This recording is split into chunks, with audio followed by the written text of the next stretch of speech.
This is part 4 of our sweet corn grow along, and we're just going to have a look at an update, but we're also going to talk about the way that they're pollinated. Sweet corn plants have tassels. This is the male part of the plant, and our silks, which come off of the cobs, and this is the female part of the plant.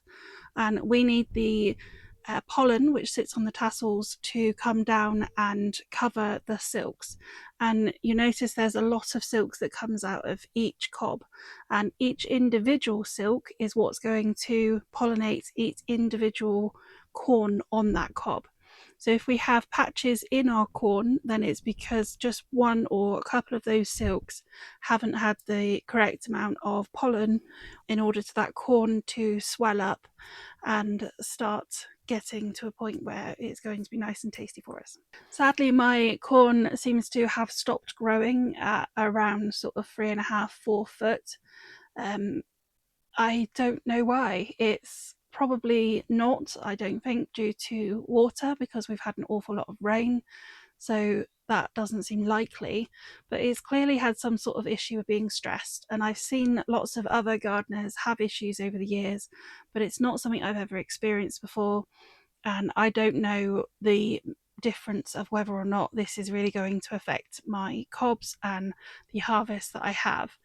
It's definitely going to reduce the amount of cobs that I'm likely to get off of each plant, because they have just not got the height in order to build them, and I wonder if they're going to be a lot smaller. But usually the plants would be around sort of 5 to 6 foot tall before you would start seeing the tassels start coming out the top, and then a little bit later the silk starting to develop when the each individual corn on the cob is starting to develop on the stalks. If this is something that you've had experience with, then please do let me know what happened and whether or not you even got a harvest off of it, because I'm really hoping that I do, but I just don't know what's going to happen, to be completely honest. But hopefully we will still have everything that we need to continue the grow along and make sure that I can continue giving the information.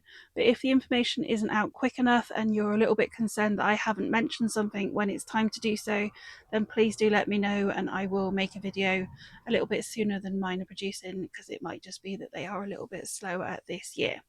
So let's go and have a look at the corn, and I can show you what I mean. And also we're going to have a look at how we can help the pollination happen as well. So this is how my corn is currently looking.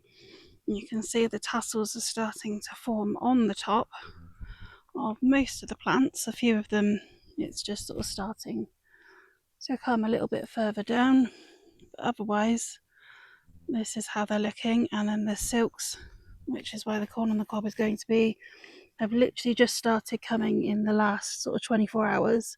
So they do come a little bit later than the tassels. So these tassels, you can see, almost looks like parts of them are going to fall off. And this is where the pollen is going to come from. And then each of these individual silks that we have down here require some of that pollen to go on them in order for these to swell up and produce us the lovely corn on the cob that we need. And if I can take you in a little bit closer, you can actually see the pollen already on these. And we haven't had any wind particularly or anything like that, but they have already got some pollen on this first one. We will find that these will continue to produce pollen as other cobs start forming. So you can see on this plant on the outside that it's still a little bit younger and a little bit further behind than that one. Each of these stalks coming out of the side here are what this silk is going to come from and what's going to develop into each of these cobs for us. So when you start seeing the silks at the bottom, what you need to do is get hold of your corn on the cob and just gently shake it. It's very difficult to pick it up on the camera, but actually you can by eye see that little bits of pollen are falling. And that's one of the reasons that we put them into this grid formation, because each of these different plants are going to help each other pollinate on the wind in a way that if we had just one of them, we would lose a lot of that ability for that to do that. So having them close enough together and enough of them is going to give us a much more chance of having an even pollination. You can probably also see that I've got some weeds forming as well down here now. So my other job today is going to be to actually get the hoe out and just give them a little bit of a weed as well. So there I've got a little potato coming, and then I got some calendula down the bottom here, so they're going to stay there, but any other weeds are going to be removed. Just hoeing over a gentle amount over the top. It's just going to remove these weeds that are starting to sit on the top there.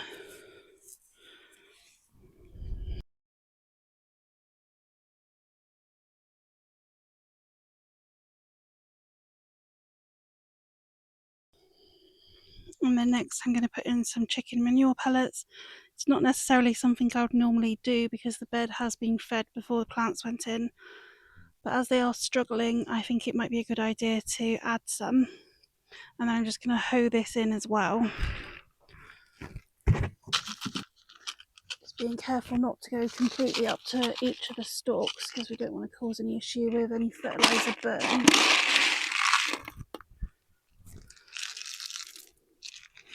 You could also use bloodfish and bone, or you could do a seaweed feed or something like that as well here if you didn't want to use manure pellets.